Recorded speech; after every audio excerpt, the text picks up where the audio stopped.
Kaya magandang umaga po sa inyong lahat. Inyong lingkod sa Himpapawid dito po sa ating munting programa sa radyo na napapakinggan po sa radyo natin 104.5 tuwing linggo ng tanghaling tapat, alas 12 hanggang alas 12:30. At napapakinggan din po sa ating pong local community radio sa DWAB Guide FM Radio 93.5 sa Bantinan. At ito pong yung lingkod sa Himpapawid, Pastor Mamel B. Velasco po. At nawa po ay patuloy po niyo kaming subaybayan at tulungan kami sa pagpapalaganap ng mabuting balita na siyang kailangang higit ng lahat ng tao sa sandaigdigan. At magsimula na po tayo. Ang ating pong mensahe sa ngayon ay patungkol sa pananalig o sa pananampalataya. At ito po ay matatagpuan sa Hebrew 11 verses 1 to 10. At babasahin ko po sa inyo ang ilan sa mga talatang ito. Tayo may pananalig kung nagtitiwala tayong mangyayari ang mga inaasahan natin at naniniwala sa mga bagay na di nakikita. At kinalugdan ng Diyos ang mga tao noong una dahil sa kanilang pananalig sa Kanya. Dahil sa pananalig sa Diyos, naunawaan natin na ang sanlibutan ay nilalang sa magitan ng salita Niya at ang mga bagay na nakikita ay mula sa mga hindi na nakikita. Dahil sa pananalig sa Diyos, si Abel ay naghandog ng mas mabuting hain kaysa inihandog ni Cain, dahil doon si Abel ay kinilalang matuwid nang tanggapin ng Diyos ang kanyang handog. Bagamat patay na, siya ay nagsasalita sa magitan ng kanyang pananalig sa Diyos. Dahil sa pananalig sa Diyos, hindi namatay si Enoch, kundi inilipat sa kabilang buhay. Hindi na siya nakita sapagkat inilipat na nga siya ng Diyos. Sinabi sa kasulatan na si Enoch ay naging kalugod-lugod sa Diyos bago inilipat. Hanggang 10 po yan ay ganoon na po lahat yung part po ng kasulatan patungkol po sa kung paano ang pananampalataya ay nagamit mula pa sa simula. At dito po ay katulad po yan sa James 4:13 or Santiago 4:13 hanggang 15. Ganito po ang pagkasulat. Pakinggan ninyo ito. Kayo nagsasabi, ngayon o bukas ay pupunta kami sa ganito at sa gayong bayan at isang taon kaming titigil doon, mga ngalakal at kikita ng malaki. Hindi nyo alam kung ano ang mangyayari sa inyo sa araw ng bukas, sapagkat ang bukas ninyo ay parang aso, sandaling lumilitaw at pagdakay nawawala. Ito ang dapat ninyong sabihin, kung loobin ng Panginoon at nabubuhay pa kami, gagawin namin ito o gagawin namin iyon. Huwag kayong magmalaki at magpalalo, masama iyan. Ang nakakalam ng mabuti na dapat niyang gawin, ngunit hindi ginagawa ay nagkakasala. Ngayon, ito pong pananalig o pananampalataya ay faith, ay madalas po talaga ay marami siyang definition pag tinignan ng mga dictionary. At maaring ang isa dyan ay body of faith yan, or religion, or yung pong kalipunan ng mga pananampalataya ng mga paniniwala. At isa rin po dyan ay pwedeng ito no, base ko nga minsan masabi niya something believed without actual evidence. Pero yun po yung pagkaano nila. Pero ang totoo nun, ang pananampalataya hindi po siya nababase doon sa bulag na pagtitiwala. Kaya ka nga po nagtiwala dahil mayroon kang malaking ebidensya, at yung ebidensya na yon ay nagdulak sa iyo upang paniwalaan na mayroon. Kaya ang nakalagat dito, sabi niya, a belief based on the fact that something is considered to be extremely reasonable or likely. Belief in something that means reasonable. The acceptance that something is correct without having proof of it. Yan ang matindi ron. In grounds that is extremely likely. Minsan po ay parang ganun po yung pagkaano nila na ang pananalig ay yung kahit walang ebidensya ay paniniwalaan mo. Which is sa akin po bilang isang nag-aaral din po naman sa Biblia, ang napansin ko po dyan ay hindi ganun po eh. Kasi evidence na po kaagad yung creation eh. Yun po ito po'y pananaw ko lang naman po, pero ito ang makita mo ang creation at ikaw na created, at mismong sa spirit mo ay maghahanap siya ng kasagutan doon sa katanungan nga saan ako galing, bakit ako narito, at saan ako pupunta.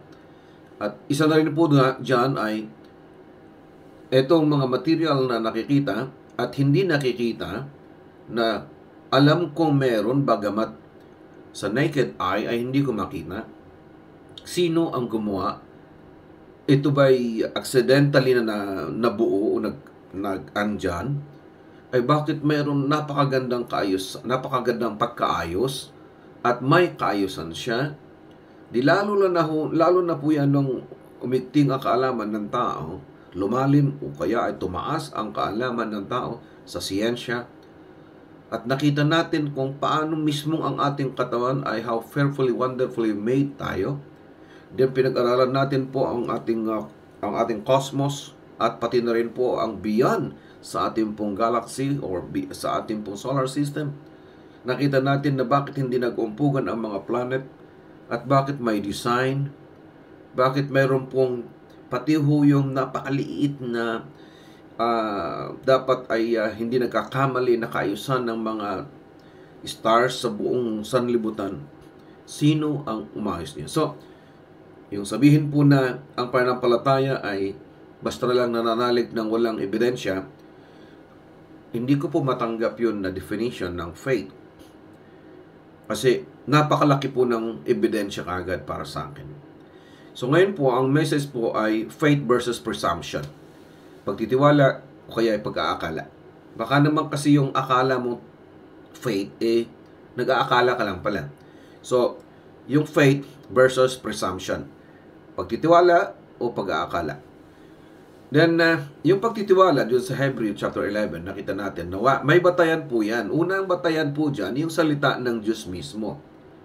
Pangalawa, yung mga bagay na ipinakita niyang ebidensya. Nakikita at hindi. Ang tiwala ay sa Diyos na nangako. Ngayon, ito na po isa. Then the more na nung piliin mong, kasi pwede mong piliin yung walang gumawa nito, accidental lang yan, by chance lang yan, na nagkaroon ng ganito, ganyan, nag-Big Bang Theory sila, no whatever ang ginawa nila. And then, faith pa rin yun, kasi pinili nila yun. Pero yung isang taong mag-isip na, whatever itong nakikita ko, ano ako, sino ako, ano yan, ano mga bagay na to, then he choose to believe na may Diyos, then naglatag ang Diyos ng paraan para marinig siya ng tao, then pininiwalaan niya ito kahit hindi nakita yung nagsasabi. Bakit? Kasi nga may nagsasalita sa kanya may nangungusap sa kanya. May katiyakang ito nga ang nais ng Diyos dahil sa kanyang hindi mapapasubali ang salita at pagbibigay ng mga kailangan upang may sa katuparan ang kanyang layunin. Ano mang bagay na tunay na kailangan sa kaharian ng Diyos, mga kapatid, kahit hindi natin ito hilingin, ay kanya itong ipagkakaloob.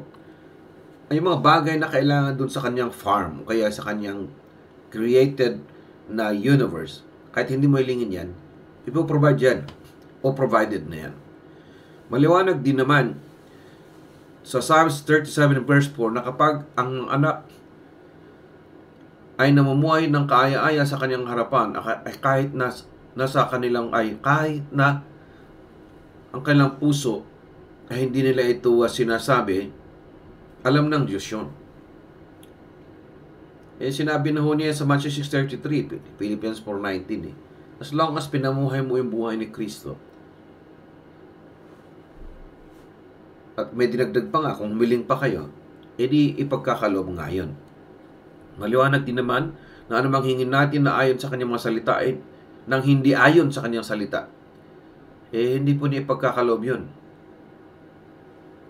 Hindi ayon na. Sa John 15:7, remains in me, sabi niya, and my words remain in you. And you shall ask what you will, it shall be done. Kaya sa Persian 5:14-15, hindi nga sinasagot yun dahil hindi siya in accordance, hindi sa will ng Father. So, yung faith, mga kaibigan, mga kapatid, ay hindi yung lulundag ka sa bangin na hindi mo alam kung saan ka mahulog, kung may lupa ba doon o may tubig. Hindi ganun. Hindi doon lulundag ka sa isang bangin na madilim na wala kang tiyak na sasayaran. Suicide yun. Hindi yun faith, mga kapatid. Ang faith ay yung alam mong mayroon kang pupuntahan bagamat hindi mo pa siya nakita. Dahil may nagsabi sa iyo, o dahil by doon sa may reasons ay nakita mo na alam mo na mayroong sasayaran ang iyong paa. Yung pag-aakala naman, yun yung sa Santiago 4:13-15, yung sinabinasa ko sa inyo. Punta ako doon, sabi niya, babalik ako dito. Negosyo ako doon. So we are presuming na ang batayan natin ay mga nagdaang karanasan natin or yung assumption natin na mayroon doon ganito.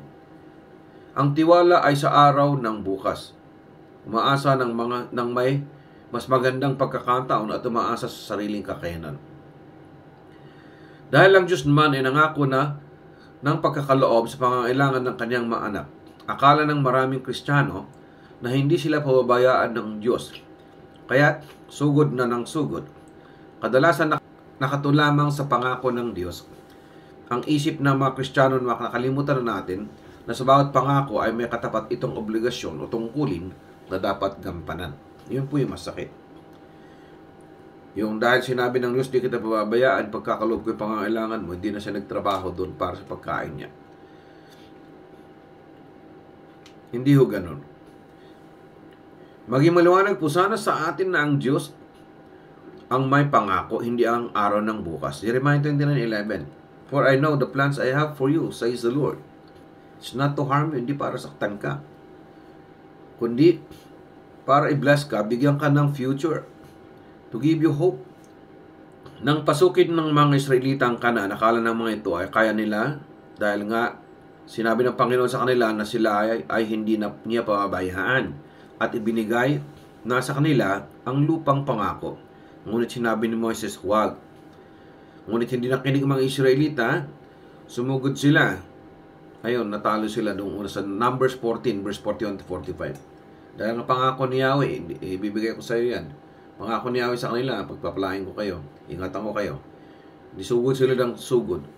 Sinabi na nga lang ng lingkod ng Diyos, huwag. Tumuloy pa rin sila. Natalo sila. So, in conclusion, ang tunay na pagtitiwala ay hindi ang umasa sa araw ng bukas. Kasi pati bukas, walang maibibigay sa iyo yan. Magtiwala ka doon sa Diyos na may hawak ng bukas. Ang tiwala natin sa salita ng Diyos, alamin o unahin ang kanyang kaharian at kalooban. Kung ito'y kalooban ng Diyos, hindi magkukulang ang Diyos pagtustos sa kanyang layunin at pag-iingat sa atin. O minsan, pinapahintulot na tayo may kakulangan sa ibang bagay upang turuan tayo magtiwalang hindi nag-akala. So, the purpose is for us to be taught na magkaroon ng trust that na ilagay natin yung tiwala, ang pananampalataya sa Kanya, hindi yung nag-aakala tayo na ganun ang gagawin ng Diyos. No. Ang tiwala sa Diyos lahat ng gagawin niya. Ang sa atin ay ang gumawa at sumunod at ang bunga ay sa Diyos na po yan. Mga kapatid, magandang umaga po, magandang araw, magandang gabi sa sinuman po at datnan ng ating pangangaral ng salita ng Diyos. Mahal po tayo ng Panginoon. Ayaw po niya tayo mapahamak, kaya po muli ay pinapaalala sa atin. Ang pagtitiwala sa Diyos ay nagsisimula po yan sa ating pong pagtanggap dun sa kanyang mensahe, at ang kanyang mensahe ay si Kristo at ang kanyang salitang nasulat at mananahan ng banal na Espiritu sa atin upang Espiritong to ang siyang gumabay sa atin patungo sa lahat ng katotohanan. At huwag po tayong mag-akala, huwag po tayong mag-presume para po tayong maligaw at hindi po natin na mailigaw ang iba dahil sa akala natin ay tama ang ating ginagawa. Pagpalain po tayo ng Panginoon. God bless you po.